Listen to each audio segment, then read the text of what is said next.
So yes, trigonometric question मा cos b by 3 is equals to 1 by 2 m plus 1 by m given दिएको छ. To prove cos b is equals to 1 by 2 m cube plus 1 by m cube. यसको लागि हामी cos b को formula use गर्छौं in term of multiple angle. So solution cos b is equals to 4 cos cube b by 3 minus 3 cos b by 3. 4 cos b by 3 को value यहाँ given छ, त्यही हामी यहाँ लिन्छौं 1 by 2 m plus 1 by m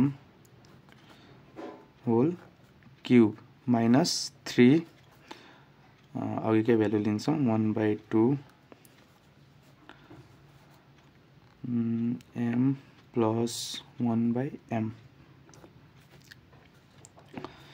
र हामीले 2 को क्यूब गर्यो भने 8 हुन्छ 4 by 8 m plus 1 by m cube minus bracket of गर्यो भने 3 by 2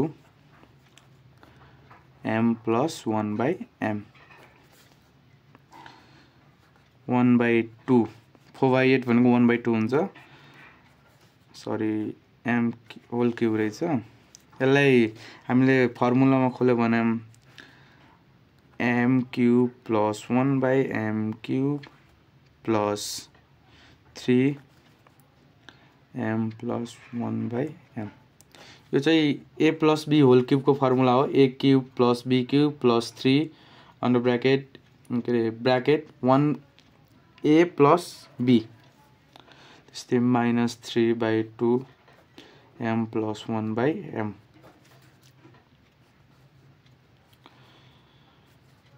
One by 2 m cube plus 1 by m cube.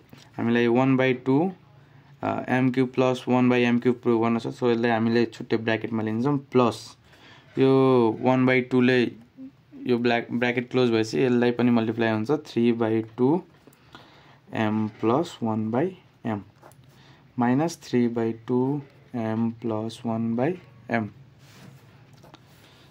So यहाँ माइनस में छ, यहाँ प्लस में छ. यसलाई हामीले काट्न मिल्छ 1 by 2 m cube plus 1 by m cube. So हाम्रो इक्वेसन चाहिँ प्रुभड भयो.